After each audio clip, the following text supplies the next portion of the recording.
शाहिद अफरीदी ने किया, मैं उनको जवाब देना नहीं चाहता, लेकिन मेरा एक मशवरा है कि अगर उनको पॉलिटिक्स करनी है और इमरान खान के ख़िलाफ़ आकर खड़े होना है तो पूरी ताकत के साथ आकर खड़े हों। ज़िंदगी एक ही दफ़ा मिलती है, इसको कुड़ कुड़ के, जल जल के, दब दब के, खौफ के साथ, चलाकियों और अयारियों के साथ नहीं गुजारना चाहिए, बल्कि सामने आना चाहिए। सामने आकर खुलकर मुखालफत करें। ज़िंदगी खुलकर जीने का ही मज़ा है, और ये मज़ा मैंने गुज़िश्ता 2 साल में बहुत लिया। शाहिद अफरीदी साहब को इसका नशा नहीं लगा अभी तक। वो घुट घुट के कभी यहाँ से साजिश, कभी वहाँ से साजिश, कभी इधर गेम डाल दी, उधर लॉबी कर ली, तो वो शाहिद अफरीदी साहब को भी चस्का लगा ही नहीं है। तो खुलकर ज़िंदगी जी लें। अगर वो इमरान खान साहब की सियासी मुखालफत करना चाहते हैं तो वो खुलकर करें और सामने आएँ, ताकि पता चल जाए कौन कितने पानी में है। ये जो छुप छुप के वो वार करते हैं ना, इसकी वजह से लोग उनसे फिर मुतनफ़र हो जाती है। एक बहुत बड़े हीरो हैं, कौमी टीम के अंदर रहे हैं, बड़ा उनका नाम है, और मेरा उनसे कोई मुवाजना या मुकाबला नहीं है। मैं पहले भी कह चुका हूँ, अब फिर कह रहा हूँ। मैं एक आम आदमी हूँ, वो बहुत बड़ा हीरो है कौमी सतह का, शाहिद अफरीदी। लेकिन प्रॉब्लम कहाँ आ जाता है, जब शाहिद अफरीदी छुप कर वार करते हैं, पीठ में छुरा घोंपते हैं और दाव लगाते हैं, तो फिर लोगों को बुरा लगता है। लोग अब बहुत सियाने हो गए हैं, समझदार हो गए, वो सोशल मीडिया पे होने वाली हर वारदात को समझते हैं। तो इसलिए शाहिद अफरीदी साहब को मशवरा है कि खुल के ही आ जाए, अपने हमायतियों को और अपने मुखालिफिन को एक सफ़ में खड़ा कर दें अलग अलग, और फिर अपनी खुलकर सियासत करें। ये तरीका जो है वो, इसमें वो हमेशा खसारे में रहेंगे, ना वो इधर के रहेंगे ना वो इधर के रहेंगे। तो 2 कश्तियों का सवार बन के उनको मज़ा भी नहीं आएगा, तो तकलीफ़ अलग से होगी। अब एक और इशू हुआ, वो इशू है हारिस रऊफ़ का। ये पाकिस्तान टीम के फास्ट बॉलर हैं और लाहौर कलंदर की तरफ से भी खेलते हैं। लाहौर कलंदर की ही डिस्कवरी हैं, और इसमें एक बहुत बड़ा रोल है आकिब जावेद साहब का। और आकिब जावेद बड़े मायनाज बॉलर, पाकिस्तान क्रिकेट टीम के बहुत बड़ा नाम, बड़े अच्छे कोच हैं, बड़े तरीके से उन्होंने नए प्लेयर्स को मुतारिफ़ करवाया, क्रिकेट के लिए उनकी खिदमात भी हैं।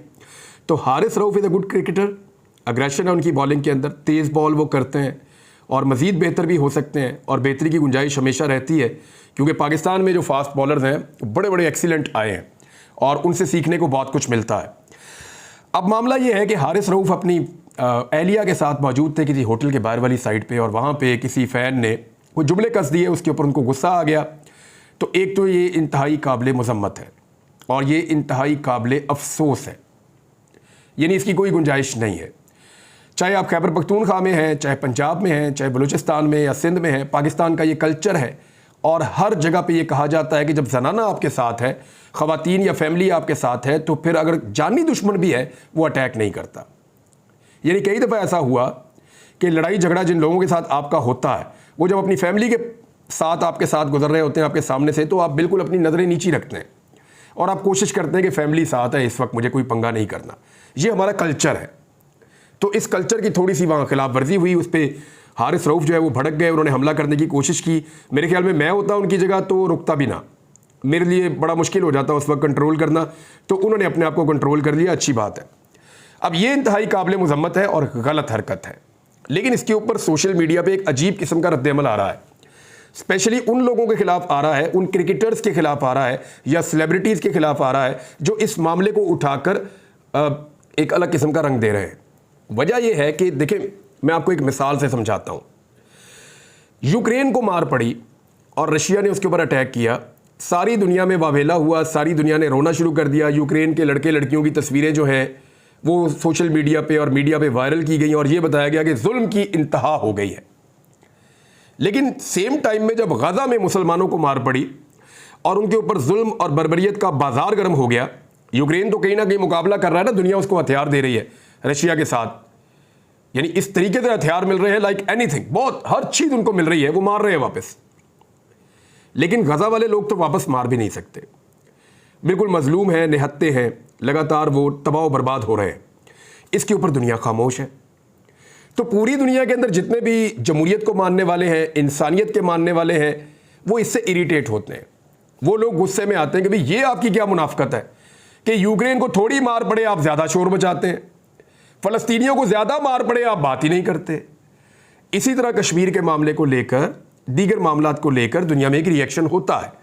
यानी दुनिया का एक स्टैंडर्ड ये है कि अफगानिस्तान की जो ख़वातीन हैं या बच्चियां हैं वो आला तालीम हासिल नहीं कर सकती, तो इसके ऊपर बहुत शोर मचता है। लेकिन फ़लस्तीनी बच्चियों के तमाम स्कूल तबाह हो गए हैं, इसके ऊपर कोई बात ही नहीं करता। तो ये डुअल स्टैंडर्ड्स हैं, इसको आप मुनाफकत भी कहते हैं। इस मुनाफिकत के खिलाफ पूरी दुनिया में एक रद्द अमल आ रहा है। अब मैं आता हूँ पाकिस्तान में वापस और हारिस रऊफ वाले इंसिडेंट पे। देखिए, हम इसकी मजम्मत कर रहे हैं, पूरा पाकिस्तान इसकी मजम्मत कर रहा है, लेकिन हमारे कुछ साथी जब इसकी मजम्मत करते हैं तो लोग उनसे एक सवाल करते हैं कि जनाब, जब ख़वातीन को मार पड़ रही थी, डंडे पड़ रहे थे, उनको घसीटा जा रहा था, चादर और चारदीवारी का तकद्दुस पामाल किया जा रहा था, तो तब आप कहाँ थे? यानी क्या हम इसीलिए रह गए हैं कि अपने जत्थे को, अपनी टीम को, अपने करीबी लोगों को, अपने ख़ानदान को हमने तहफ़्फ़ुज़ दिलाना है? किसी और के हक़ में हमने बात ही नहीं करनी, किसी और के तहफ़्फ़ुज़ के लिए हम बात ही नहीं करेंगे। तो ये डुअल स्टैंडर्ड है जिसको अब कौम पहचान चुकी है। लिहाजा कौम को गुस्सा इस बात पे आता है कि जनाब, एक इंसिडेंट को लेकर आप इतना रोला मचा रहे हैं, आप इतना वावेला कर रहे हैं, आप ऐसे कर रहे हैं कि जैसे पूरा पाकिस्तान हिलकर रह गया है, दुनिया का सबसे बड़ा जुल्म हो गया है। लेकिन जिस वक्त जुल्म हो रहा था उस वक्त आप बोले ही नहीं, आपने जुबान ही नहीं खोली। तो इसमें लोगों का रद्दअमल इस वजह से आता है। मैं ये नहीं कह रहा कि ये कोई वाकया या मामला जस्टिफाइड है, ये जुल्म हुआ, गलत हुआ, नहीं होना चाहिए था। शायद मेरा रद्दअमल हारिस रऊफ से ज़्यादा सख्त होता अगर मैं उस मौके पर होता।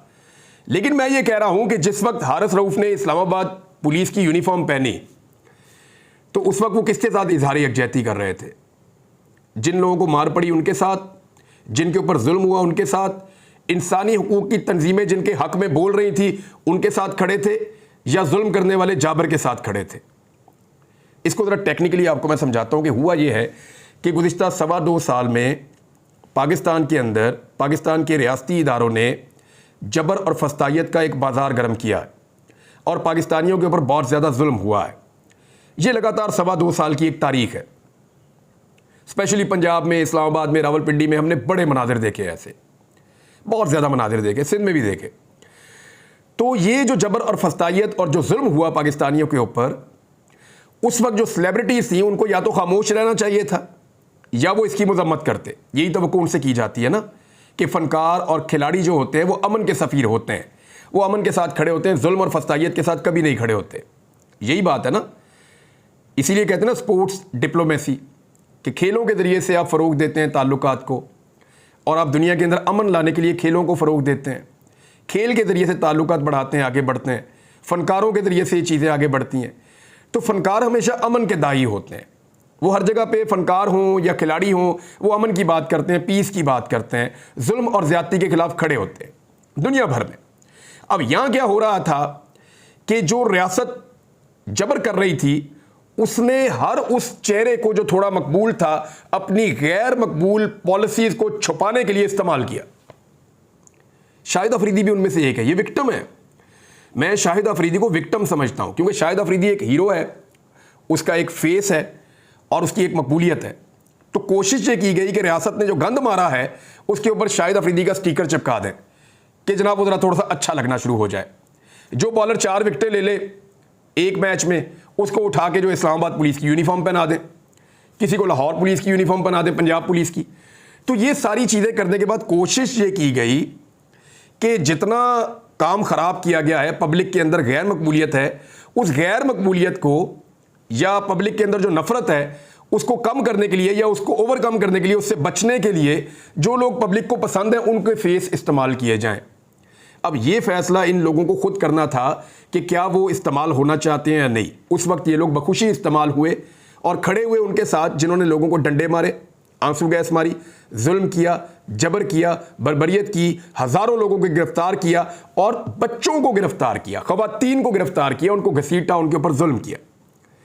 तो फिर लोगों का रद्दअमल जो है वो ऑबियस है। ये पूरी दुनिया में आप कहीं भी होते, पाकिस्तान में ना होते, अमेरिका में होते, यूरोप में होते, किसी भी मुल्क में होते, तो लोगों का रद्दअमल इस तरह की हरकतों पे इसी तरह का आता। लेकिन देखिए पाकिस्तानी कितने अच्छे हैं, कोई भी जस्टिफाई नहीं कर रहा उस अमल को जो उस शख्स ने हारिस रऊफ के साथ किया। पाकिस्तानी कितने अच्छे हैं।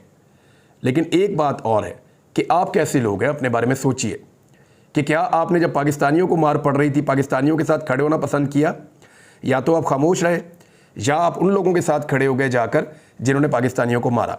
बहरहाल आपकी मर्ज़ी है। ये इशू को ज़रा थोड़ा ऐसे देखें ताकि आपको समझने में आसानी रहेगी। अब आ जाए, एक बहुत बड़ा इशू खड़ा हो गया पाकिस्तान में और वो खैबर पख्तूनख्वा में बिजली का इशू है। देखिए पाकिस्तान में जो ज़्यादातर मनसूबे हैं बिजली बनाने के वो खैबर पख्तूनख्वा में लगे हुए हैं। बहुत बड़े पैमाने पर खैबर पख्तूनख्वा बिजली पैदा करता है। मेरी अभी जुनेद अकबर साहब से बात हो रही थी, जो मेंबर कौमी असम्बली हैं खैबर पख्तूनख्वा से, मालाकंड से।